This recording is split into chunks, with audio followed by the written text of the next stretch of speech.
The icy wind bit at his fur as he emerged on the peak. He saw, silhouetted in the mist, Count Kazak, and in his claws he held King Reggie, dangling over the edge. With a shriek of victory, the Count let go of the king and seemed to melt into the fatal mist. They flew into battle. The warden and the Count's weapons clashed, echoing across the mountain.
Corrupted body fell heavy on the ground.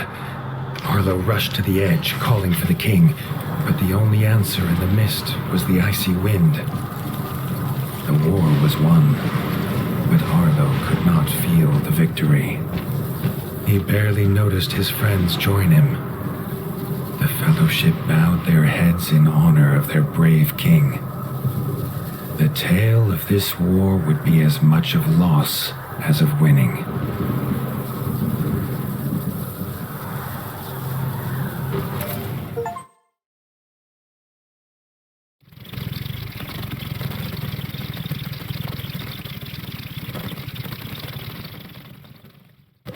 They returned to the Crimson Keep in near silence, each with their thoughts. There would be no victory parades.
Arlo heard a commotion ahead.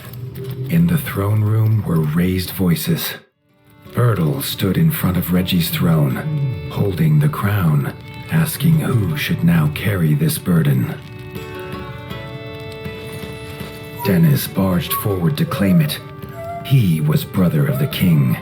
It was his by birth. Robin stepped forward and proclaimed that Arlo was rightfully king. Without him, there would be no kingdom to rule. He had proved himself on the peak. He was not alone. Leaders of the clans stepped forward and echoed their favor of the warden. Arlo objected. He had no claim here. Bertel slammed his staff into the floor to silence the rising voices. He had a secret to tell. Arlo's father was King Rattus. Bertel himself had delivered him as a child to the warden. He had a claim, if he was willing to take it. Arlo felt the truth of it, and the paw of destiny seemed to push him forward to take his place upon the throne. Bertel placed the crown upon his head. The weight of rule was his now. Dennis had been forgotten in the shouts of joy from the clans. He raised his blade and swore vengeance. It was his birthright, and he would reclaim it from this usurper.